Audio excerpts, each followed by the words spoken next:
Welcome to the GK academy channel. GK academy চ্যানেলে আমি সর্বজিৎ তোমাদের সকলকে স্বাগত জানাই। ডাব্লিউবিসিএস পরীক্ষার জন্য আমরা মডার্ন হিস্ট্রি কন্টিনিউ করব। অলরেডি মডার্ন হিস্ট্রির ওপর আমরা অনেকটা টপিক কভার করে এসেছি এবং আজকে একটা নতুন টপিক নিয়ে আলোচনা করব। তো সেম দ্য স্পেকট্রাম পাবলিকেশনের a brief history of modern India এই বইটাকে আমরা ফলো করছি এবং এই বইটার থেকে আমি তোমাদেরকে সামারি করে সহজে এই মডার্ন হিস্ট্রি বা আধুনিক ভারতের ইতিহাস এই ব্যাপারটাকে বোঝাচ্ছিলাম। আগের দিন অবধি আমরা ভারত ছাড়ো আন্দোলন কমপ্লিট করে এসেছি, রাজাগোপালাচারী ফর্মুলা, এই সমস্ত জিনিসগুলো দেখে এসেছি। আজকে আমরা নেতাজির সম্পর্কে আলোচনা করব। তো আগের যে ক্লাসগুলো সেগুলো যারা দেখোনি তারা অবশ্যই দেখে নিও।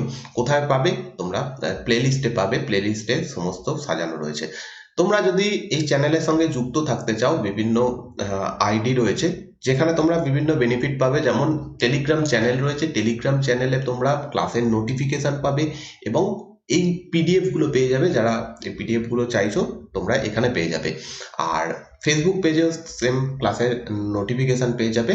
আর টেলিগ্রাম গ্রুপে তোমরা মেসেজ করতে পারবে যদি কোনো ডাউট থাকে বা কোনো কোশ্চেন থাকে। এই প্রত্যেকটা লিঙ্ক দেওয়া রয়েছে, লিঙ্কগুলো পেয়ে যাবে। এই চ্যানেলের যে অ্যাবাউট বলে সেকশনটা রয়েছে, সেই অ্যাবাউট সেকশনে গেলে প্রত্যেকটা লিঙ্ক রয়েছে যেখানে তোমাদের প্রয়োজন বা যেখানে তোমাদের অ্যাকাউন্ট রয়েছে সেখানে গিয়ে একটু ফলো করে নিও। তাহলে তোমরা আমি যে পিডিএফ গুলো দেবো বা ক্লাসের ইনফরমেশন সেগুলো তোমরা পেয়ে যাবে। ওকে, নতুন যারা দেখছো, যদি এই চ্যানেলে তোমরা নতুন হও এবং প্রথমবার এই ভিডিওগুলো দেখছো, তাহলে বলবো যে একবার সাবস্ক্রাইব করে নাও এবং পাশে দেওয়া বেল আইকনটা টিপে দাও। এইখানে আমি প্রত্যেক দিন ভিডিও করছি তোমাদের জন্য। নতুন নতুন ক্লাস প্রতিদিন হচ্ছে এবং 2021 সাল তোমাদের জন্য খুব ইম্পর্টেন্ট, কারণ এখানে প্রচুর পরীক্ষা অলরেডি দেওয়া হয়ে গেছে, ঘোষণা করা হয়ে গেছে এবং ভবিষ্যতে অনেকগুলো পরীক্ষা আসছে। সেই পরীক্ষাগুলোর জন্য যাতে 100% তোমাদের প্রিপারেশন হয় সেই চেষ্টা আমি করব এবং সেই কারণে তোমরা প্লিজ একটু সাবস্ক্রাইব করে নাও এবং পাশে দেওয়া বেল আইকনটা টিপে দাও। আমরা আজকে যেটা পড়বো সেটা হচ্ছে the Indian national Army and Subhash Bose. 23 number chapter আমরা কন্টিনিউ করব। আগের দিন 23 নম্বর চ্যাপ্টার আগে দুটো পার্ট আলোচনা করেছি, আজকে 3 নম্বর পার্ট। সেখানে রয়েছে এই টপিকটা যেটা হচ্ছে ইন্ডিয়ান ন্যাশনাল আর্মি এবং সুভাষচন্দ্র বোস সম্পর্কে। চলো দেরি না করে শুরু করি আজকের এই টপিক। সুভাষচন্দ্র বোস সম্পর্কে আমরা কিছুটা জিনিস আগে পড়ে এসেছি, যে কংগ্রেসের তিনি কিভাবে কাজ করেছেন, হরিপুরা ত্রিপুরী কংগ্রেস, এইগুলো সম্পর্কে ডিটেলসে জেনেছিলাম। আজকে তার একদম প্রথম থেকে একটা ওভারঅল তার জীবন সম্পর্কে এখানে বলা হয়েছে এবং সেইগুলোই আজকে আমরা আলোচনা করব। সুভাষচন্দ্র বোস একজন খুবই সম্ভ্রান্ত পরিবারের একজন সম্ভ্রান্ত পরিবার থেকে তিনি আসছেন এবং তার পিতা জানকীনাথ বোস ইনি একজন উকিল ছিলেন এবং সেই সময়ের যথেষ্ট বড় একজন উকিল ছিলেন। এবং এই টাইমটা আমরা যখনকার কথা আলোচনা করছি, পরাধীন ভারত, সেই সময় উকিলদের খুব প্রভাব প্রতিপত্তি সমাজে ছিল। তো তিনি উকিল ছিলেন এবং তার পুত্র সুভাষচন্দ্র বোস তিনিও খুব ট্যালেন্টেড মানুষ ছিলেন। সেই সময়ে একটা পরীক্ষা হতো যেটা হচ্ছে ইন্ডিয়ান সিভিল সার্ভিস। ওকে, ইন্ডিয়ান সিভিল সার্ভিস অর্থাৎ ভারতের সব থেকে উচ্চ যে পদগুলো রয়েছে সেই পদে চাকরি পাওয়ার জন্য এই পরীক্ষাটা নেওয়া হতো এবং এই পরীক্ষাটা লন্ডনে হতো। সুভাষচন্দ্র বোস এই পরীক্ষা পাস করেন। শুধু পাস করেন না, তিনি 4র্থ র্যাঙ্ক করেন এবং এটা আমাদের শুনে মনে হচ্ছে যে খুব সহজ একটা কাজ, কিন্তু সেই সময়ের ভিত্তিতে এটা খুবই কঠিন কাজ ছিল। সেই সময় যারা সিভিল সার্ভিস পরীক্ষা দিতে যাচ্ছে তাদের তো ইংরাজি ভাষা তো অবশ্যই জানতে হবে, ইংরাজিতে দক্ষ হতে হবে, তাছাড়া ল্যাটিন জানতে হতো, বিভিন্ন জিনিস জানতে হতো, প্রচুর পড়াশোনা করতে হতো এবং ভারত থেকে খুব বেশি সংখ্যক ছাত্ররা কিন্তু এই পরীক্ষায় পাস করতে পারেনি। সুভাষচন্দ্র বসু এই পরীক্ষায় পাস করেন, 4র্থ স্থান অধিকার করেন এবং ভারতে ফিরে এসে তিনি ব্রিটিশ সরকারের অধীনে কাজও শুরু করেন। কিন্তু তার মনে প্রথম থেকেই ছিল যে তিনি দেশের জন্য কাজ করবেন এবং অল্প কিছুদিনের মধ্যেই তিনি ব্রিটিশ সরকারের আন্ডারে যে কাজ করছিলেন সেটা ছেড়ে দেন। সেই সময়ে এরকম একটা চাকরি, আজকের ইউপিএসসির চাকরির মতো বলতে পারো সেই সময়ের এই সিভিল সার্ভিস, তো সেই চাকরি তিনি ছেড়ে দেন। He passed the Indian civil service examination securing 4th position but resigned from the service in 1921। 1921 তিনি চাকরি ছেড়ে দেন। এবং ভারতের স্বাধীনতা আন্দোলনে যুক্ত হন to join the struggle for freedom by becoming a member of Congress. সেই সময় ভারতের সব থেকে বড় পার্টি হচ্ছে কংগ্রেস পার্টি, এবং যারাই সেই সময় স্বাধীনতা সংগ্রামে লিপ্ত হতে চাইতো তারা প্রথমেই গিয়ে কংগ্রেসে যোগদান করতো। সুভাষচন্দ্র বসুও তিনিও এই কংগ্রেসেই তখন যোগদান করেন। কংগ্রেসের তখন বাংলা থেকে সব থেকে বড় লিডার যিনি, তার নাম হচ্ছে চিত্তরঞ্জন দাস, এবং এনার আন্ডারেই তিনি সমস্ত কিছু শেখেন, রাজনীতি সম্পর্কে শেখেন। সেই জন্য চিত্তরঞ্জন দাস হচ্ছেন সুভাষচন্দ্র বসুর পলিটিক্যাল গুরু। পলিটিক্যাল গুরু কে, সেটা কোশ্চেন আসে, সেটা হচ্ছে চিত্তরঞ্জন দাস। 1923 খ্রিস্টাব্দে তিনি কলকাতার মেয়র নির্বাচিত হন। প্রথম থেকেই এই সময় থেকে যখনই এইরকম চতুর্থ র্যাঙ্ক করে ছেড়ে দেওয়া, তারপরে স্বাধীনতা সংগ্রামে অংশগ্রহণ করা এবং সুভাষচন্দ্র বসুর অন্যান্য কাজকর্ম দেখে ব্রিটিশরা বুঝতে পারে এই ব্যক্তিকে সহজে ছেড়ে দেবার নয়, এবং সেই কারণে বারংবার তাকে জেলে যেতে হয়। ব্রিটিশরা বিভিন্ন ছুতোতে বিভিন্ন সময় তাকে জেলবন্দি করে। হি ওয়াজ জেলড মেনি টাইম বাই ব্রিটিশদের দ্বারা তিনি বহুবার জেলবন্দি হন। এবং একটা জিনিস সেই সময় ক্লিয়ার হয়ে যায়, once it become clear to Subhash Chandra Bose that he could not follow Gandhi's way, but that the Congress was determined to follow Gandhi. Bose decided to go his own way to fight for independence. দুজনের পথ এখানে সম্পূর্ণ আলাদা ছিল। সেই সময় কংগ্রেসের সব থেকে গুরুত্বপূর্ণ ব্যক্তিত্ব হচ্ছেন মহাত্মা গান্ধী, গান্ধীজি। তার দেখানো পথেই কংগ্রেসের অধিকাংশ লিডাররা বা অধিকাংশ যারা কর্মচারী যারা রয়েছেন তারা সকলেই তার নির্দেশ ফলো করে। গান্ধীজির যে আন্দোলনের পদ্ধতি সেই সম্পর্কে আমরা অলরেডি অনেক দিন ধরে আলোচনা করছি, যে অহিংস অসহযোগ আন্দোলন, এই ধরনের আন্দোলনে সুভাষচন্দ্র বসু অতটা বেশি বিশ্বাসী ছিলেন না। প্রথমে তিনি গান্ধীজিকে সাপোর্ট করেন, গান্ধীজির আন্দোলনে তিনি শেষ অবধি পার্টিসিপেটও করেন। ভারত ছাড়ো আন্দোলন বাদ দিয়ে বাকি প্রায় সমস্ত আন্দোলনে গান্ধীজির সাথে, মানে গান্ধীজির যে আন্দোলন তাতে সুভাষচন্দ্র বসু ছিলেন, কিন্তু তিনি গান্ধীজির পথকে মানে ফলো করতেন না। তিনি মনে করতেন যে যদি স্বাধীনতা আনতেই হয় তাহলে একটা বড় আর্মি গঠন করতে হবে এবং সেই আর্মির মাধ্যমে দেশকে স্বাধীন করতে হবে, অর্থাৎ সশস্ত্র বিপ্লব। এবার সশস্ত্র বিপ্লব সম্পর্কেও আমরা পরিচিত। আমরা দেখেছিলাম যে ভারতের একটা সময় ছিল যে সময় দু ধরনের আন্দোলন ছিল, একটা হচ্ছে নরমপন্থী আন্দোলন, একটা হচ্ছে চরমপন্থী আন্দোলন, আর একটা বলা যেতে পারে তিন ধরনের আন্দোলন ছিল, আর একটা হচ্ছে পুরোপুরি সশস্ত্র বিপ্লব। এই 3 নম্বর যে ওয়েটা ছিল সশস্ত্র বিপ্লব, সেখানে আমরা দেখেছিলাম যারা স্বাধীনতা সংগ্রামী ছিলেন তারা বিভিন্ন ব্রিটিশদেরকে হত্যা করতেন, বিভিন্নভাবে ব্রিটিশদের যে সেই সময় ইনস্টিটিউশন ছিল, ব্রিটিশদের যে কাজ ছিল সেইগুলোকে পণ্ড করার চেষ্টা করতেন, এইরকম কাজ করতেন। কিন্তু সুভাষচন্দ্র বসু এই কাজটাই অর্গানাইজড ওয়েতে করতে চেয়েছিলেন। তিনি তার যে পথটা ছিল সেখানে তিনি চেয়েছিলেন যে একটা আর্মি গঠন করা হবে, সে ডাইরেক্ট গিয়ে অ্যাটাক করবে, প্রপার যুদ্ধ করবে, দিয়ে জয় লাভ করবে। ওকে, তো এরকম একটা পদ্ধতি তিনি ফলো করতেন, এবং এরকম বিশ্বাস তিনি রাখতেন। এবার এর মানে এই নয়, অনেক সময় আমরা এটা ভুল বুঝি যে গান্ধীজির সঙ্গে সুভাষচন্দ্র বসুর হয়তো ডিফারেন্স ছিল, মানে বিরোধিতা ছিল। হ্যাঁ, রাজনৈতিকভাবে হয়তো তারা দুজনে দুটো বিপরীত মত অবলম্বন করতেন, দুটো বিপরীত পন্থা অবলম্বন করতেন। দুজনের পথ সম্পূর্ণ আলাদা হলেও মানে দুজনেই দুজনকে খুব সম্মান করতেন। বিভিন্ন সময় আমরা দেখব, ইভেন আমরা অলরেডি দেখে এসেছি অনেক ক্ষেত্রে, গান্ধীজিকে রাষ্ট্রপিতা ঘোষণা করেছেন সুভাষচন্দ্র বসু এমন সময়, সেই সময় সুভাষচন্দ্র বসু আর্মি গঠন করে ভারতের উদ্দেশ্যে রওনা হবেন। তো গান্ধীজির সঙ্গে সুভাষচন্দ্র বসুর ডিফারেন্স থাকলেও, তাদের মধ্যে মত পার্থক্য থাকলেও, সম্মান কোনোদিনই কম ছিল না। আবার উল্টো দিকে গান্ধীজিও সেরাম ছিলেন, গান্ধীজিও সুভাষচন্দ্র বসুকে নিজের পুত্রের মতো ভালোবাসতেন। সুভাষচন্দ্র বসু, নেহেরু, এদেরকে তিনি পুত্রের মতো ভালোবাসতেন। তো এখানে একদমই এখানে কোনো ব্যাপার নয় যে দুজনের মধ্যে বড়সড় বিরোধিতা ছিল। হ্যাঁ, রাজনৈতিকভাবে তারা দুজনে আলাদা ছিলেন।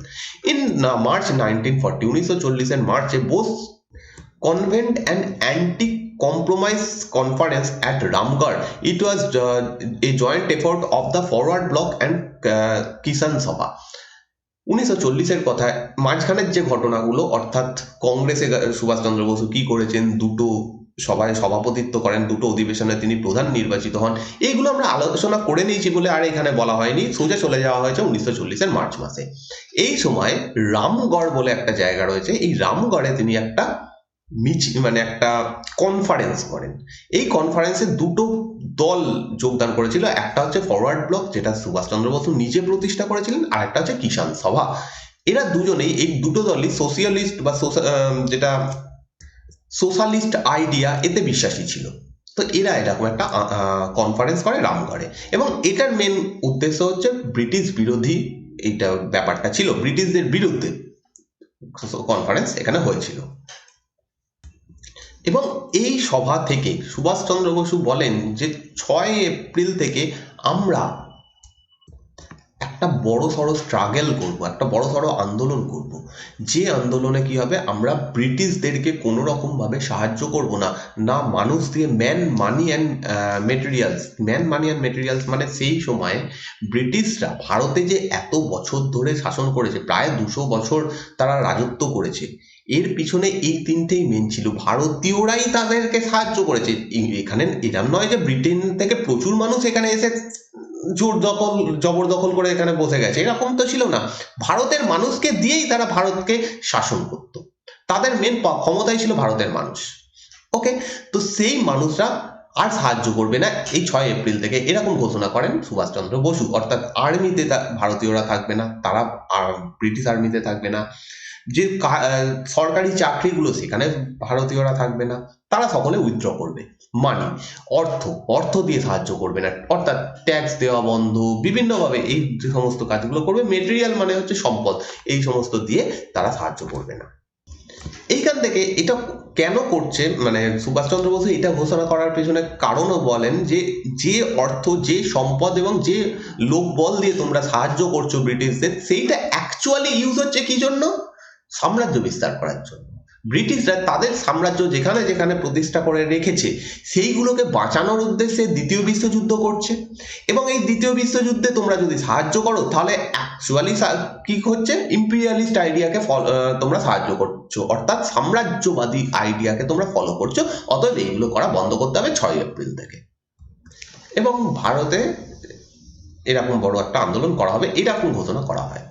Bose was arrested in July মাসে, এই বছরেরই কথা বলা হচ্ছে, 1940-এর জুলাইতে তিনি অ্যারেস্ট হন।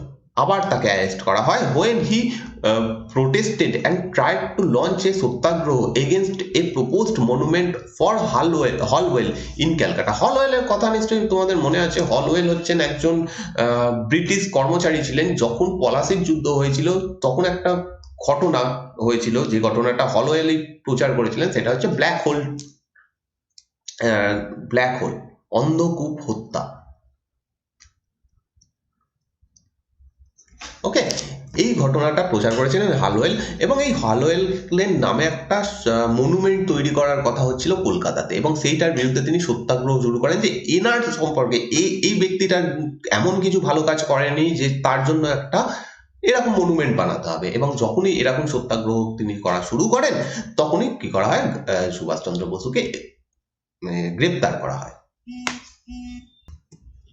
তো এই সময় যখন তাকে বন্দি করা হয়, তখন জেলের মধ্যে তার শরীর স্বাস্থ্য ভেঙে পড়ে, এবং এরপরে তাকে গৃহবন্দী করা হয়, অর্থাৎ নিজের বাড়িতেই তাকে হাউস অ্যারেস্ট করে দেওয়া হয়। অর্থাৎ তিনি ঘরে বন্দী, এবং তার বাড়ির চারিদিকে ব্রিটিশ পুলিশ এরকম মোতায়েন করা হয়। এবং এইখান থেকেই তিনি কি করেন,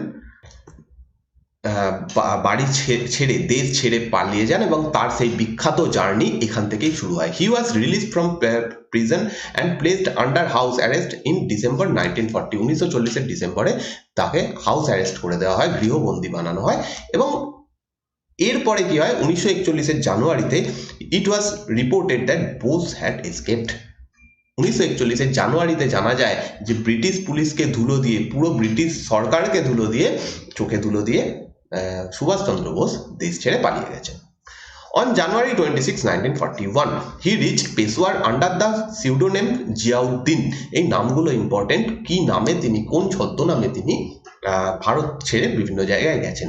1941-এর 26শে জানুয়ারি এই দিনে তিনি পেশোয়ারে গিয়ে পৌঁছন, এবং পেশোয়ার যাওয়ার সময় তিনি যে ছদ্মনাম নেন, সিউডোনেম শব্দের বাংলা হচ্ছে ছদ্মনাম নেন, সেটা হচ্ছে জিয়াউদ্দিন। এবং এই পুরো জার্নিতে পেশোয়ার অব্দি পৌঁছানোতে তাকে একজন সাহায্য করেছিল, যার নাম ভগৎ রাম, পুরো নাম হচ্ছে ভগৎ রাম তলোয়ার।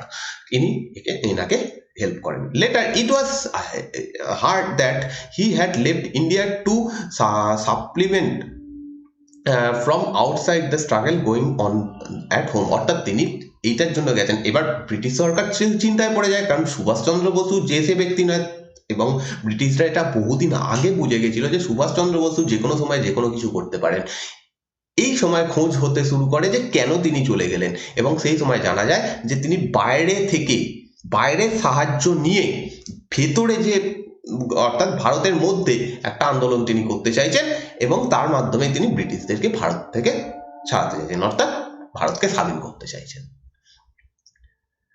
এবার পেশোয়ারে যাওয়ার উদ্দেশ্য হচ্ছে রাশিয়ার থেকে সাহায্য নেওয়া, কারণ সেই সময় আমরা যে সময়ের কথা আলোচনা করছি সেই সময় চলছে দ্বিতীয় বিশ্বযুদ্ধ বা ওয়ার্ল্ড ওয়ার টুতে একদিকে ছিল গ্রেট ব্রিটেন, অন্যদিকে তারপর ফ্রান্স, তারপর হচ্ছে আমেরিকা, এই সমস্ত দেশগুলো, অন্যদিকে জার্মানি, রাশিয়া, এরা পরবর্তীকালে জাপান অ্যাড হয়, তো এরা একটা দিকে ছিল।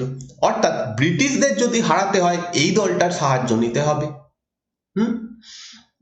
কিন্তু বিশ্বযুদ্ধের পরিস্থিতি কিছুটা চেঞ্জ হয়ে যায়, বা এই সময় ঘটনাক্রম এমন হয় যে 1941 জুন মাসে রাশিয়া জয়েন হয়ে যায় ব্রিটিশের সাথে। ওকে, রাশিয়ার ওপর হিটলার আক্রমণ করেন এবং রাশিয়াকে গিয়ে জয়েন করে এই ব্রিটেন, আমেরিকা এবং অন্যান্য যে দেশগুলো রয়েছে সেই সমস্ত দেশের সাথে। অর্থাৎ তিনি যে কারণে গেছিলেন সুভাষচন্দ্র বসু, যে রাশিয়ার কাছ থেকে তিনি সাহায্য নেবেন, সেটা হয় না। Russia joined the alliance in the war which disappointed Bose, যে কাজের জন্য তিনি গেছিলেন সেটা হয় না। এরপরে সেকেন্ড লক্ষ্য হচ্ছে জার্মানি, এরপরে যে সাহায্য করতে পারে সে হচ্ছে জার্মানি, এবং জার্মানি হচ্ছে সেই সময় জার্মানির প্রধান হচ্ছেন Hitler. He then went to Germany, Bose meet Hitler under the pseudonym Orlando Mazzotta. ঠিক আছে, এই ছদ্মনাম নিয়ে তিনি চলে যান জার্মানিতে হিটলারের সঙ্গে দেখা করতে। এইখানে একটু থামি, আমি একটু কয়েকটা মানে পরীক্ষার জন্য ইম্পর্টেন্ট নয়, কয়েকটা কথা আমি বলতে চাই, যেটা হচ্ছে এই সময় থেকে সুভাষচন্দ্র বসুর নামে প্রচুর অপপ্রচার ভারতে চলে। এর পিছনে কারণ হচ্ছে, যেহেতু জার্মানি সেই সময় হচ্ছে এমন একটা দেশ, তাদের যে আইডিয়া অর্থাৎ নাৎসি আইডিয়া, সেইটা সম্পূর্ণভাবে ঘৃণ্য, মানে সমস্ত পৃথিবীর মানুষ সেটাকে গ্রহণ করছে না, জার্মানিকে সকলেই সেই সময় ঘৃণার চোখে দেখছে, সেই দেশে সাহায্য নিচ্ছেন সুভাষচন্দ্র বসু, এই জন্য একটা ব্যাপার।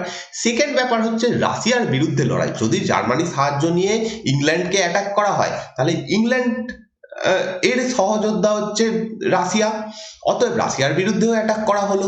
এবং ভারতের যারা সোশ্যালিস্ট রয়েছেন, তারা যেহেতু যারা সোশ্যালিস্ট, তারা সকলেই রাশিয়াকে খুব ফলো করে, কারণ রাশিয়া থেকে এই সোশ্যালিজম এই ব্যাপারটার জন্ম হয়। তো যারা ভারতের সোশ্যালিস্ট, তারা প্রচুর এরকম বিভিন্ন কথা প্রচার করতে থাকেন। কিন্তু সুভাষচন্দ্র বসুর যে মতটা ছিল সেটা হচ্ছে ইংল্যান্ডের বিরুদ্ধে আমরা লড়াই করতে চাইছি। জার্মানি যদি সাম্রাজ্যবাদী হয়, জার্মানির যে আইডিয়া সেটা ঘৃণ্য, ঠিক আছে, জার্মানি সারা পৃথিবীর দখল করতে চাইছে। অন্যদিকে ইংল্যান্ডও সেই চেষ্টাই করছে, এরম নয় যে ইংল্যান্ড খুব ভালো মানুষ, ইংল্যান্ডও তাই করছে, বহুদিন ধরে ভারতকে তারা দখল করে রেখেছে। অতএব এরা দুজনেই কেউই আমার বন্ধু নয়। কিন্তু আমাদের দেশে এখন যারা রয়েছে অর্থাৎ ইংল্যান্ড, তাদেরকে সরাতে গেলে তাদের শত্রুর সঙ্গে গিয়ে আমাদেরকে কি করতে হবে, মিট করতে হবে, তাদের সঙ্গে আমাদের করতে হবে, চুক্তি করতে হবে, একটা এরকম কিছু করতে হবে যাতে তাদেরকে সরিয়ে দেবো। তার মানে এই নয় যে আমরা জার্মানিকে আমরা ডেকে আনছি, এইটা কখনোই নয়। জার্মানির সাহায্য নেব, দিয়ে ভারত থেকে ইংল্যান্ডকে সরিয়ে দেবো, এইটা তার মানে বক্তব্য ছিল। সুভাষচন্দ্র বসুর মত এটা ছিল। তো যাই হোক, এইরকম একটা পরিস্থিতি তৈরি হয়, তিনি জার্মানিতে পৌঁছন এবং জার্মানিতে তিনি এই নামটা নিয়ে যান, যেটা নামটা ইম্পর্টেন্ট, ওরল্যান্ডো মাজোটা। এবার জার্মানির হাতে সেই সময় অনেক ভারতীয় বন্দী অবস্থায় ছিল, তারা হচ্ছে ব্রিটিশ আর্মির ব্যক্তিত্ব, এরা ছিলেন ব্রিটিশ আর্মিতে তারা কাজ করতেন, এবং যুদ্ধের সময় তারা ধরা পড়েন, বন্দী বানানো হয় তাদেরকে, জার্মানি তাদেরকে বন্দী বানায়। তাদেরকে নিয়ে একটা আর্মি, ছোট একটা আর্মি বানানো হয়, যে সুভাষচন্দ্র বসু বানান জার্মানির হিটলারের সাহায্য নিয়ে। সেই আর্মিটার নাম দেওয়া হয় ফ্রিডম আর্মি বা মুক্তি সেনা। দ্য ফ্রিডম আর্মি বা মুক্তি সেনা was formed which consisted of all the prisoners of war of Indian origin occupied by Germany and Italy. Germany এবং ইটালি যে সমস্ত ভারতীয়দেরকে বন্দি বানিয়েছিল তাদেরকে নিয়ে এটা দখল করা, মানে এই আর্মিটা তৈরি করা হয়। এইখান থেকেই নেতাজি নামে তিনি পরিচিত হন। জার্মানির মানুষ এবং এই মুক্তিযোদ্ধা যারা রয়েছে তারা সকলে এই বিখ্যাত নামটা দেন সুভাষচন্দ্র বসুকে, সেটা হচ্ছে নেতাজি। এইখান থেকে তিনি নেতাজি নামেই বেশি পপুলার হবেন। Germany was made the office of the freedom army, এই আর্মিটার অফিস তৈরি হয় জার্মানিতে, এবং Bose came to be called Netaji by the people of Germany, জার্মানির মানুষ এবং এই আর্মির যারা ব্যক্তিত্ব ছিলেন তাদের দ্বারা তিনি নেতাজি নামে পরিচিত হন। এখানে হিটলারের সঙ্গে তিনি দেখা করেন। সেই সময় হিটলার এমন একজন ব্যক্তি, তার ভয়ে আমেরিকা তারপরে হচ্ছে ইংল্যান্ড সকলেই কাঁপছে। এইখানে এমন পরিস্থিতি যে কোনো সময় ব্রিটিশরা হেরে যাবে যুদ্ধে, এইরকম একটা সময়।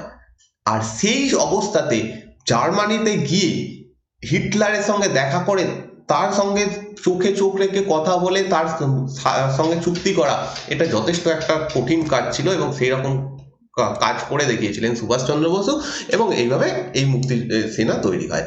হি give the famous slogan Jai Hind. এবার এখান থেকে তিনি তার বিখ্যাত যে স্লোগান জয় হিন্দ, এই স্লোগানটা খুবই পপুলার স্লোগান, আজও ইউজ হয়, বিভিন্ন পার্টি ইউজ করে জয় হিন্দ। তো সেই জয় হিন্দ স্লোগানটা তিনি দেন, নেতাজি জার্মানি থেকেই এটা দেন, এবং এখান থেকে তিনি একটা রেডিও সম্প্রচার শুরু করেন, যেটার নাম হয় Berlin radio. He began regular broadcast of Berlin radio in January 1942। সেই সময় সোশ্যাল মিডিয়া ছিল না, টিভি ছিল না, তো রেডিওই একমাত্র পথ ছিল, এবং রেডিওর মাধ্যমে তিনি ভারতবাসীর উদ্দেশ্যে বক্তৃতা দিতেন। এবং তার বক্তৃতাতে যে মূল বক্তব্য ছিল যে সুভাষচন্দ্র বসু ফিরে আসছেন উইথ একটা বড় আর্মি, এবং সেই আর্মির মাধ্যমে তারা এসে ভারতকে স্বাধীন করবে।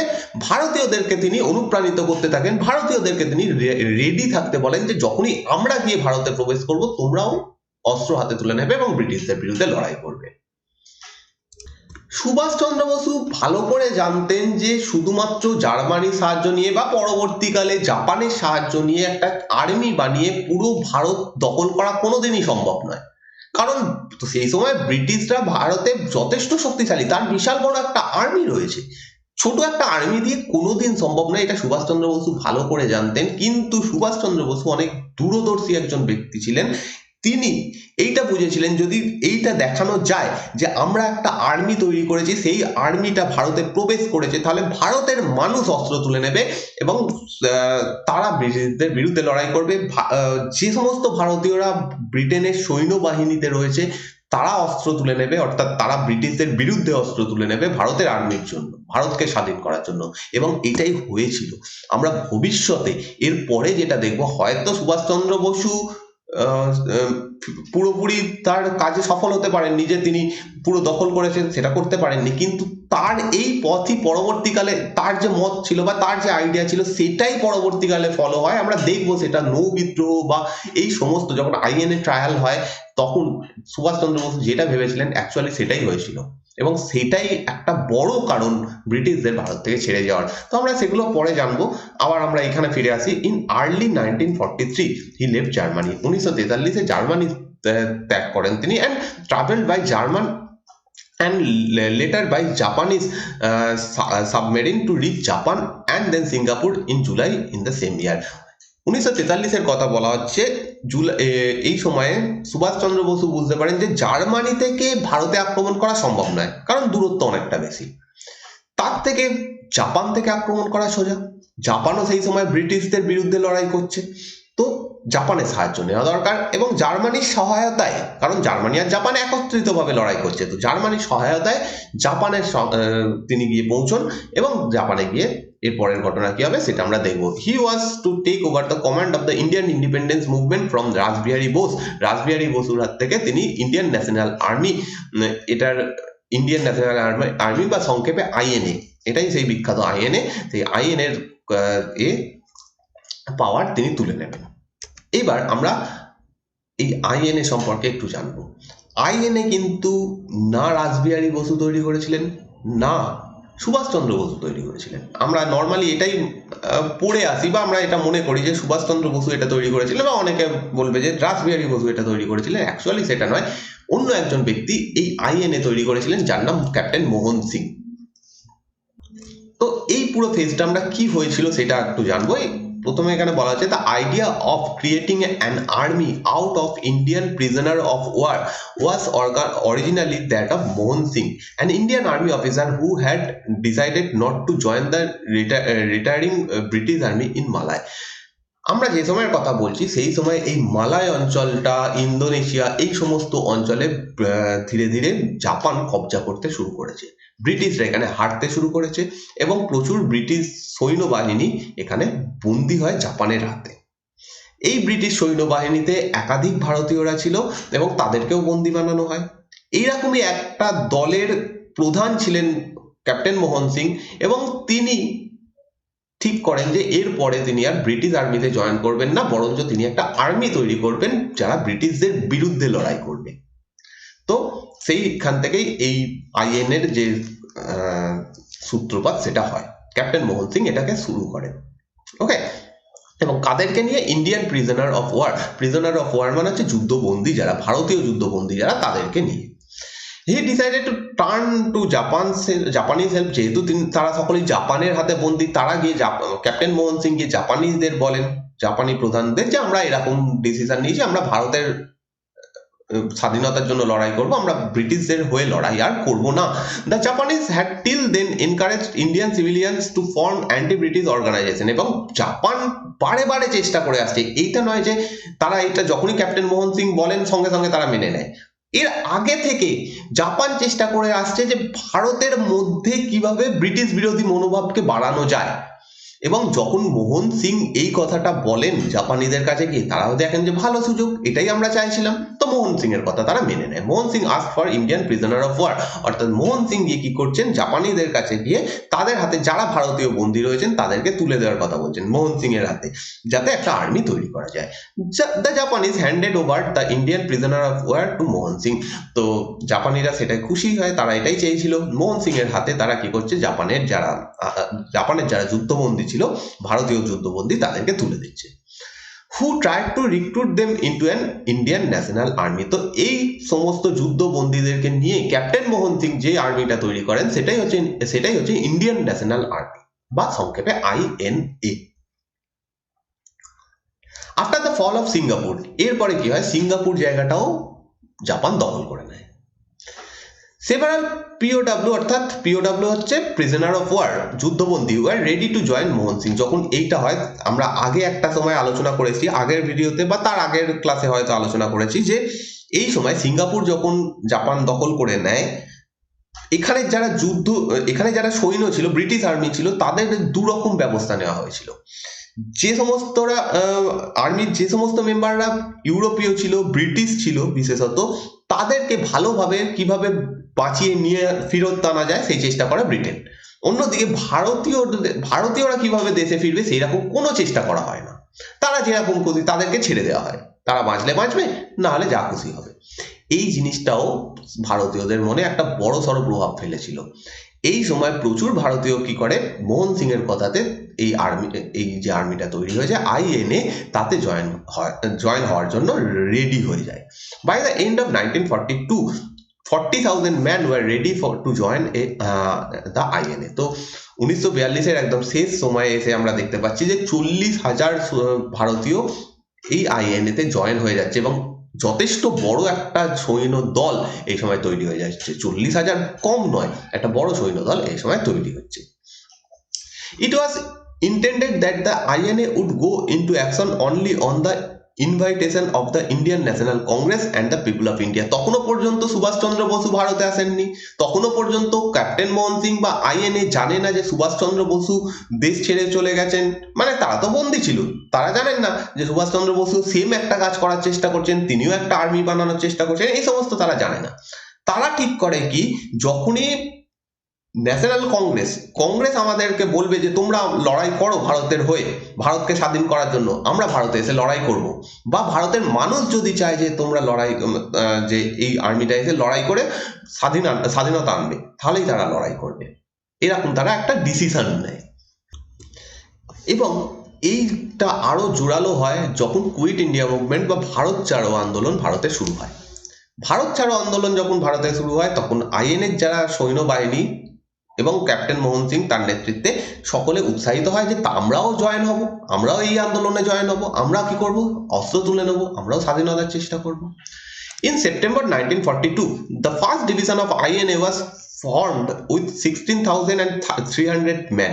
তো 1942 সেপ্টেম্বর মাসে একটা আইএনএর মধ্যেই একটা দল তৈরি হয় 16,300 মানুষকে নিয়ে। এর আগে দেখলাম যে 40,000 অলরেডি জয়েন হয়ে গেছে, তাদের মধ্যে থেকে বেছে বেছে কিছু মানুষকে নিয়ে একটা দল তৈরি হয়, ফার্স্ট ডিভিশন দল তৈরি হয়। With the Japanese contempting an Indian invasion, the idea of an armed wing of INA seemed more relevant to them. অর্থাৎ তারা এবার জাপানিরা কি করে, এই দলটা জাপানে তৈরি মানে জাপানিদের উদ্দেশ্য ছিল এই যে দলটা তৈরি হচ্ছে ফার্স্ট ডিভিশন যে দলটা, সেই দলটাকে কাজে লাগানো হবে কোথায়, ভারতে লড়াই করার জন্য। অর্থাৎ জাপান এবার ডাইরেক্ট ভারতে আক্রমণের একটা চেষ্টা করছে, তাদের সাথে সাথে এই আইএনএ লড়াই করবে। অর্থাৎ আইএনএ আলাদা করে নিজেরা লড়াই করবে না, যে জাপানি আর্মি রয়েছে তাদের সাথে তারা লড়াই করবে, এরকম একটা ডিসিশন তারা নেয়। But soon serious difference emerged between the Indian army officer led by Mohan Singh and the Japanese over the role to be played by the INA. অর্থাৎ কিছুদিনের মধ্যে এইরকম যখন ঘোষণা হয় যে জাপানের হয়েই ভারতীয়দের মানে এই আর্মিটা আইএনএ লড়াই করবে, তখন ক্যাপ্টেন মোহন সিং এবং বাকিদের মধ্যে বাকিরা জাপানের সঙ্গে এবং জাপানিদের মধ্যে একটা মতবিরোধ শুরু হয়। এর কারণ হচ্ছে এদের উদ্দেশ্য কি ছিল, আইএনএর উদ্দেশ্য হচ্ছে ভারতকে স্বাধীন করা, তাদের কোনো উদ্দেশ্য নয় যে জাপানকে আমরা সাহায্য করব ভারতে প্রবেশ করার জন্য, না, সেটা উদ্দেশ্য নয়। আমাদের উদ্দেশ্য ভারতকে স্বাধীন করা, আমরা কেন ভারতের হয়ে লড়াই করব। এবং সেকেন্ড আরো একটা জিনিস নিয়ে মতবিরোধ হয়, সেটা হচ্ছে জাপানিরা চেয়েছিল যে মাত্র 2000 সৈন্য নিয়ে মোহন সিং ভারতে অ্যাটাক করবে, কিন্তু মোহন সিং চাইছিলেন মাত্র 2000 না, একটা বড় সড়ো আর্মি নিয়ে 40,000 সৈন্য রেডি রয়েছে, তাদের সকলকে নিয়ে আমরা অ্যাটাক করব এবং ভারতকে স্বাধীন করব। অর্থাৎ এখানে যখন মতবিরোধ শুরু হয় ক্যাপ্টেন মোহন সিং এবং জাপানের যারা প্রধান তাদের মধ্যে, তখন মোহন সিংকে গ্রেপ্তার করা হয়, পুনরায় তাকে গ্রেপ্তার করে বন্দী বানানো হয়। তো এইটা হচ্ছে আইএনএর ফার্স্ট ফেজ। এতক্ষণ অবধি আমরা যেটা আলোচনা করলাম আইএনএর, এটা ফার্স্ট ফেজ, কারণ এখনো পর্যন্ত সুভাষচন্দ্র বসুর হাতে এটার দায়িত্ব আসেনি। এইবার শুরু হবে সেকেন্ড ফেজ। সেকেন্ড ফেজে কি হবে, আইএনএর দায়িত্ব চলে যাবে সুভাষচন্দ্র বসুর হাতে। The second phase began with the arrival of Subhash Bose in Singapore. সিঙ্গাপুরে সুভাষচন্দ্র বসু এসে পৌঁছন এবং সিঙ্গাপুরে এসে পৌঁছানোর পর তিনি আস্তে আস্তে কি করবেন, এই আইএনএর দায়িত্ব গ্রহণ করবেন। But before that in June 1943, এই ঘটনার আগে, সিঙ্গাপুরে পৌঁছানোর আগে জুন 1943-তে Subhashchandra Bose under pseudonym of Abid Hussain, আরো একটা ছদ্মনামে তিনি কোথায় পৌঁছচ্ছেন, জাপানে পৌঁছচ্ছেন। এবং জাপানে গিয়ে তোজো হচ্ছেন সেই সময় জাপানের প্রধানমন্ত্রী, তার সঙ্গে দেখা করছেন। Subhashchandra Bose under the pseudonym Abid Hussain reach Tokyo meet the Japanese prime minister Tojo. জাপানের প্রাইম মিনিস্টারের সঙ্গে তিনি দেখা করেন। 3টে ছদ্মনাম আমরা পেলাম, 3টে ছদ্মনামই ইম্পর্টেন্ট। এবং এরপরেই আইএনএর দায়িত্ব চলে যাবে সুভাষচন্দ্র বসুর হাতে। কিন্তু তার আগে আর একজনের কথা আমরা জেনে নেব, রাসবিহারী বোস এখানে কি ভূমিকা পালন করেছিলেন। রাসবিহারী বোসের সম্পর্কে আমরা অনেক আগে পড়ে এসেছি যে তিনি ভারতে একটা বড়সড় রেভলিউশন আনার মানে একটা বড়সড় আন্দোলন করতে চেয়েছিলেন, কিন্তু সেটা ব্যর্থ হয়, দিয়ে তিনি চলে যান কোথায়, জাপানে পালিয়ে তিনি চলে যান। The Raspberry Bose, another great freedom fighter, should also be acknowledged here. এখানে রাসবিহারী বোসেরও নাম আসছে, কোথা থেকে সেটা আমরা এক্ষুনি জেনে যাব। He had fled to Japan in 1915. 1915 তিনি জাপানে পালিয়ে আসেন following the failed revolutionary activities. অর্থাৎ ভারতে একটা বড় আন্দোলনের ব্যাপার ছিল, সেটা ফেল হয় এবং সেটার জন্য রাসবিহারী বোসকে গ্রেপ্তার করার কথা ওঠে। ব্রিটিশ সরকার রাসবিহারী বোসকে গ্রেপ্তারের নির্দেশ দেয় এবং রাসবিহারী বোস কি করেন, জাপানে পালিয়ে চলে আসেন। এবং জাপানে এসে তিনি একদম সেখানকার বাসিন্দা হয়ে যান, সেখানের স্থায়ী বাসিন্দা হয়ে যান, এখানে তিনি বিবাহ করেন, সমস্ত কিছু হয়। কিন্তু রাসবিহারী বোস একজন দেশপ্রেমিক ছিলেন, তিনি একজন ফ্রিডম ফাইটার ছিলেন। তিনি পালিয়ে এসছেন মানে মানে এই নয় যে তিনি প্রাণ হাতে করে প্রাণ বাঁচিয়ে বাকি জীবন কাটাবেন। তিনি জাপানে বসে কিভাবে ভারতকে স্বাধীন করা যায় সেই চেষ্টা করতে থাকেন। In Japan Rashbehari Bose eventually became A neutralised citizen, তিনি এখানকার সিটিজেন হয়ে যান। He made a lot of effort to in getting the Japanese Japan is interested in the Indian independence movement, এবং তিনি জাপানে বসে এইটা চেষ্টা করেন যে কিভাবে জাপানকে ভারতের স্বাধীনতা সংগ্রামে ইনভলভ করা যায়। ওকে, এটা তিনি চেষ্টা করেন। He became active in pan Asian circle, এই পুরো এশিয়া চত্বরে যেখানে যে জায়গাতে মেনলি জাপান এবং আমাদের ব্রিটেনের মধ্যে প্রবলেম ছিল, সেই সমস্ত জায়গাতেই তিনি কাজ করতেন। বিভিন্ন কাজ, সংগঠন বানানো, জাপানিদের সঙ্গে কথা বলা, এই সমস্ত তিনি করতেন। Founded the Indian club of Tokyo, তিনি এটা তৈরি করেন Indian club of Tokyo, and gave lecture on the evils of western imperialism, অর্থাৎ ব্রিটেনের যে সাম্রাজ্যবাদী চিন্তা তার বিরুদ্ধে বিভিন্ন লেকচার দেওয়া, এই সমস্ত কাজ তিনি এই ইন্ডিয়ান ক্লাব অফ টোকিও থেকে তিনি করতে শুরু করেন। এর পরের ঘটনা হচ্ছে ক্যাপ্টেন মোহন সিং। ক্যাপ্টেন মোহন সিং কি করেন? আইএনএ তৈরি করেন, ইন্ডিয়ান ন্যাশনাল আর্মি তৈরি করেন। তো when the Indian national Army was formed by Mohan Singh in Singapore, Rashbehari Bose was greatly excited and left Tokyo for South East Asia. যে ইন্ডিয়ান ন্যাশনাল আর্মি, এটা একটা কোশ্চেন যে কোথায় এটা তৈরি হয়েছিল, ক্যাপ্টেন মোহন সিং এটা কোথায় তৈরি করেছিলেন এই আর্মিটা, সেটা হচ্ছে আমাদের সিঙ্গাপুরে এটা তৈরি হয়েছিল। আর যখনই এটা তৈরি হয়, রাসবিহারী বোস জাপানে রয়েছেন এবং সেই খবরটা পান এবং তিনি চলে যান সিঙ্গাপুরে। কারণ রাসবিহারী বোসের যে চিন্তাটা ছিল যে আমরা একটা আর্মি বানাবো, কারণ রাসবিহারী বোস নিজেও একজন চরমপন্থী আন্দোলনকারী ছিলেন। তিনি যখন দেখেন যে এরকম একটা আর্মি তৈরি হচ্ছে, তিনি সেটাতে খুবই এক্সাইটেড হন এবং গিয়ে তিনি এটার সঙ্গে যুক্ত হওয়ার জন্য সিঙ্গাপুরে চলে যান।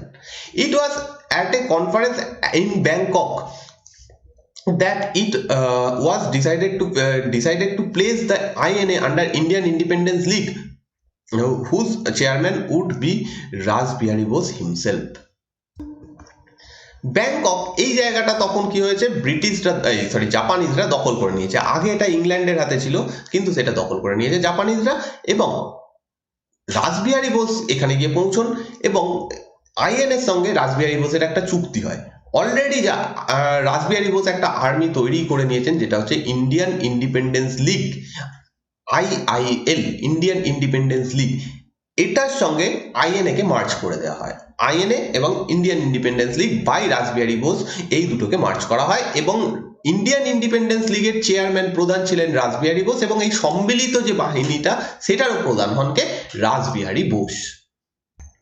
ইন্ডিয়ান ইন্ডিপেন্ডেন্স লিগ সম্পর্কে কিছু কথা বলা হচ্ছে। দেখো যে he had created the league in 1942 in Tokyo. এই যে লিগটা ইন্ডিয়ান ইন্ডিপেন্ডেন্স লিগ, এটা একটা বাহিনী ছিল, ছোট বাহিনী, আইএন এর মতো অতটা বড় নয়, কিন্তু ছোট একটা বাহিনী অলরেডি তৈরি হয়ে গেছিল টোকিওতে 1942-এ, এবং এটা তৈরি করেছিলেন রাসবিহারী বোস, এবং এটার প্রধানও ছিলেন রাসবিহারী বোস।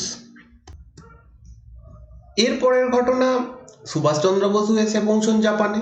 অন্যদিকে ক্যাপ্টেন মোহন সিং এর সঙ্গে প্রবলেম, অর্থাৎ আইএনএ কিভাবে কাজ করবে সেই নিয়ে প্রবলেম জাপানিদের সাথে। এই সমস্ত কিছুর পরে ঠিক হয় যে সুভাষচন্দ্র বসুকে দায়িত্ব দেওয়া হবে এই আইএনএ কে সামলানোর জন্য। He went to Singapore and meet Rashbehari Bose, এবং কে এই আইএনএ এর প্রধান হচ্ছেন, আইএনএ এখন বলা ঠিক হবে না কারণ দুটো কম্বাইন্ড হয়ে গেছে, আইএনএ অন্যদিকে ইন্ডিয়ান ইন্ডিপেন্ডেন্স লিগ, এই দুটোর কম্বাইন্ড যে আর্মি, তার প্রধান হচ্ছেন রাসবিহারী বোস। তার সঙ্গে গিয়ে দেখা করেন Subhashchandra Basu, and later happily transferred the control and leadership of the Indian Independence League and the INA to Subhash in July 1943. July 1943-এ আইএনএ অর্থাৎ Indian national army, Indian independence league, এই দুটোরই দায়িত্ব সুভাষচন্দ্র বসুর হাতে তুলে দেওয়া হয়। তাহলে আমরা এত অব্দি এসে এইটুকু আমাদের কাছে ক্লিয়ার যে আইএনএ কে গঠন করেছিলেন captain Mohan Singh. Indian independence লিগকে গঠন করেছিলেন রাসবিহারী বসু। এই দুটোকে কম্বাইন্ড করে যে আজাদ হিন্দ ফৌজ যেটা গঠিত হবে, সেইটা আজাদ হিন্দ ফৌজ গঠন করবেন Subhashchandra Basu. Okay, it must be noted that it was on the organizational spread work done by Raspberry Bose that Subhash Bose could build up the Indian National Army। অর্থাৎ এমন ভাবে যেটা আমাদের যেটা আমরা নর্মালি জেনে এসেছি, বা আমরা অনেকেই এটা নিয়ে কনফিউশন একটা থাকে যে আইএনএ এই পুরো যে আর্মিটা সেটা সুভাষচন্দ্র বসু তৈরি করেছিলেন, কারণ রাসবিহারী বসু জেনে শুনে এইটাকে মানে সবার সামনে এনেছিলেন যে সুভাষচন্দ্র বসু এটাকে তৈরি করেছিলেন। ওকে, অ্যাকচুয়ালি এটার যে প্রতিষ্ঠাতা তিনি হচ্ছেন একদিকে রাসবিহারী বোস আর একদিকে হচ্ছে captain Mohan Singh. Subhash Bose became the supreme commander of the INA. Supreme commander মানে প্রধান, একদম আইএনএর প্রধান হন on August 25, 25 August in February 1944 after the collapse of the lungs. Raspberry's health steadily deteriorated and he died in January 21, 1945 at the age of 58। মাত্র 58 বছর বয়সে এই বীর যোদ্ধা রাসবিহারী বোস তিনি মারা যান 21 জানুয়ারি 1945। এই ডেটটা ইম্পর্টেন্ট, এই ডেটটা তোমাদের মনে রাখতে হবে। Okay, next on October 21, 1943 1943 October 21 অক্টোবরে Subhash Bose form the provisional government for free India at Singapore with H C. Chatterjee finance portfolio, MAIR broadcasting, Lakshmi Swaminathan women department etcetera. তো এইখানে প্রত্যেকের নাম তোমাদের অবশ্যই মনে রাখতে হবে। এখানে কি হচ্ছে, এইবার যে জায়গাগুলো জাপানিরা দখল করেছিল, অর্থাৎ সিঙ্গাপুরের কথা বলা হচ্ছে, সেই সিঙ্গাপুর এবং আরো কিছু জায়গা নিয়ে একটা গভর্নমেন্ট তৈরি হয় যেটা পুরোপুরি স্বাধীন, যেটার প্রধান হচ্ছেন সুভাষচন্দ্র বসু, এবং সেখানে তাকে সাহায্য করার জন্য যেমন রয়েছেন এইচ.সি. মুখার্জি, ইনি হচ্ছেন ফিনান্স যে ব্যাপারগুলো সেগুলো সামলাবেন। MAIR ইনি ব্রডকাস্টিং মানে সম্প্রচার, এই ব্যাপারটা সামলাবেন। লক্ষ্মী স্বামীনাথন ইনি হচ্ছেন ওমেন ডিপার্টমেন্ট, মহিলার ডিপার্টমেন্ট, এটাকে তিনি সামলাবেন। এরকম বিভিন্ন ডিপার্টমেন্ট, যেরকম একটা সরকার গঠন হলে যেরকম বিভিন্ন মন্ত্রীরা হন, সেই রকম একটা এরকম পদ দিয়ে এইরকম একটা স্বাধীন সরকার গঠিত হয়। The famous slogan give me blood I will give you freedom, অর্থাৎ তোমরা আমাকে রক্ত দাও আমি তোমাদের স্বাধীনতা দেব, এই স্লোগানটা সুভাষচন্দ্র বসু এই সময়তেই দিয়ে দেন, এবং সেটা দেওয়া হয় প্রত্যেকে মালয় থেকে। মালয় জায়গাটাও তার হাতে হস্তান্তরিত করা হয়েছিল এবং এই মালয় জায়গাটাও জাপান ব্রিটেনের কাছ থেকে দখল করেছিল। নেক্সট, এবার গভর্নমেন্ট চালু হলো, একটা সরকার তৈরি হলো।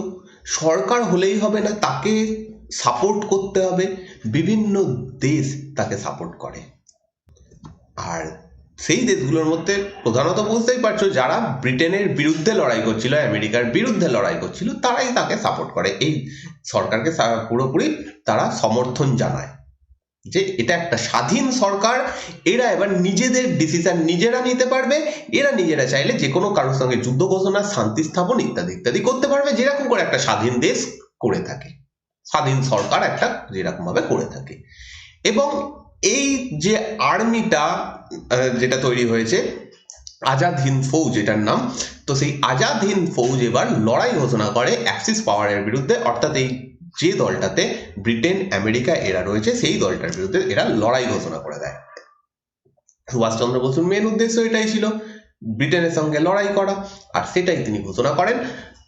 Recruits were trained and funds were collected for INA. প্রচুর ফান্ড এই সময় কালেক্ট করা হয় এবং প্রচুর ফান্ড উঠেও আসে। সুভাষচন্দ্র বসুর কথাতে প্রচুর মানুষ মুক্ত হস্তে এখানে দান করে, মানে প্রচুর অর্থ আইএনএর এতে আসে। A women's regiment called Rani ঝাঁসি regiment was also form, very very important. Subhashchandra Basu ভারতের প্রথম একজন নেতা ছিলেন, কতটা দূরদর্শী নেতা তিনি ছিলেন যে সেই সময়তে তিনি একটা রেজিমেন্ট মানে একটা দল বানিয়েছিলেন আর্মির মধ্যে, যেখানে শুধুমাত্র মহিলারা ছিল, এবং সেটা সেই দলটার নাম রাখা হয় হচ্ছে রানী ঝাঁসি রেজিমেন্ট। এই জিনিসটা সেই সময়ে সুভাষচন্দ্র বসু করেছিলেন। ইভেন সুভাষচন্দ্র বসুর পুরোপুরি প্ল্যান ছিল ভারতে এসে তিনি কি করবেন, কিভাবে ভারত স্বাধীন হবে, কিভাবে ভারতের সরকার তৈরি হবে, কিভাবে শাসন হবে, সমস্ত কিছুর একটা প্ল্যান, পুরোপুরি প্ল্যান রেডি ছিল। ওকে, এটা প্রুভেন ফ্যাক্ট, মানে বিভিন্ন তথ্য থেকে আমরা জানতে পাচ্ছি। তো এরকম জিনিস তিনি করেন। এরপরে হচ্ছে the INA headquarter were shifted to Rangoon in Burma in January 1944। বার্মার রেঙ্গুন এই জায়গাটা ইম্পর্টেন্ট, কারণ এই জায়গাতে 1944-এ হেডকোয়ার্টার স্থানান্তরিত করা হয়। আস্তে আস্তে আইএনএ কি করছে, ভারতের দিকে এগোচ্ছে। রেঙ্গুন মানে একদম ভারতের সীমানায় চলে এলো, যতটা দূরে ব্যাংকক ছিল, সরি সিঙ্গাপুর ছিল, তার থেকে অনেকটা কাছে চলে এলো। তো এইখানে কি করা হচ্ছে, বার্মাতে বা রেঙ্গুনে, মানে রেঙ্গুন যেটা বার্মার মধ্যে পড়ে যাচ্ছে, আজকে হচ্ছে ইয়াঙ্গন বলা হয় এই জায়গাটাকে, তো সেইখানে স্থানান্তরিত করা হয় হেডকোয়ার্টার 1944-এর জানুয়ারিতে।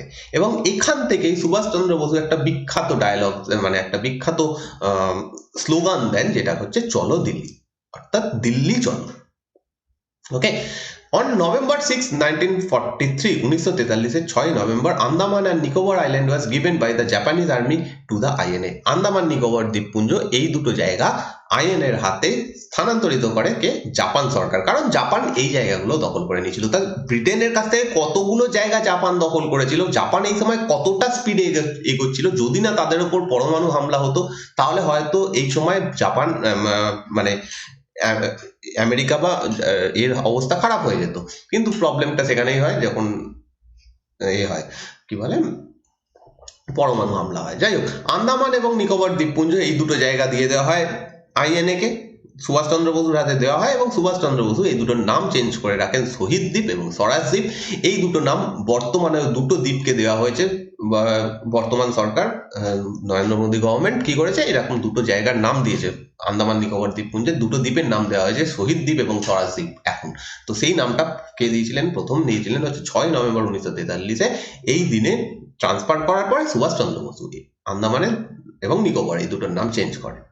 অন জুলাই 6, 1944, 6 জুলাই 1944-এ, অর্থাৎ তার পরের বছর, Subhash Bose address Mahatma Gandhi the father of nation, যেটা আমি বলছিলাম প্রথমেই শুরুতেই একদম বলেছি যে ফাদার অফ নেশন বা বাংলা হচ্ছে রাষ্ট্রপিতা। এই টাইটেলটা আমরা আজকেও মহাত্মা গান্ধীকে কি বলি, ফাদার অফ নেশন। এই যে সম্মানটা, এই উপাধিটা সুভাষচন্দ্র বসুই দিয়েছিলেন মহাত্মা গান্ধীকে, যদিও মহাত্মা গান্ধীর সঙ্গে কিন্তু তার পথ সম্পূর্ণ আলাদা ছিল।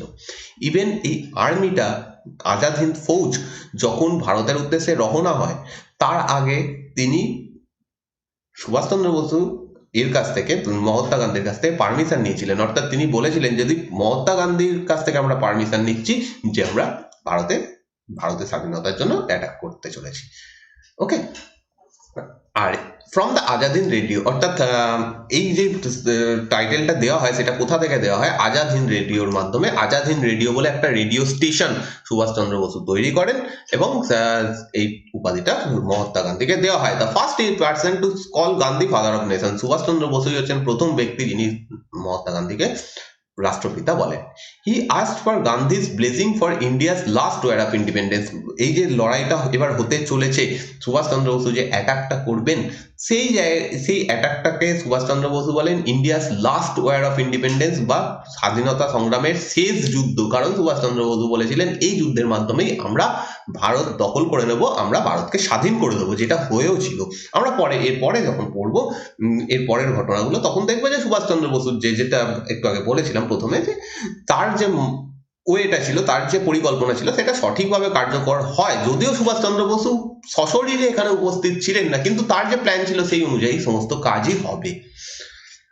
One INA battalion commanded by Shahnawaz Khan was allowed to accompany the Japanese army to the Indo-Burma front and participate in the Imphal campaign. ইম্ফলে অ্যাটাক করা হয়।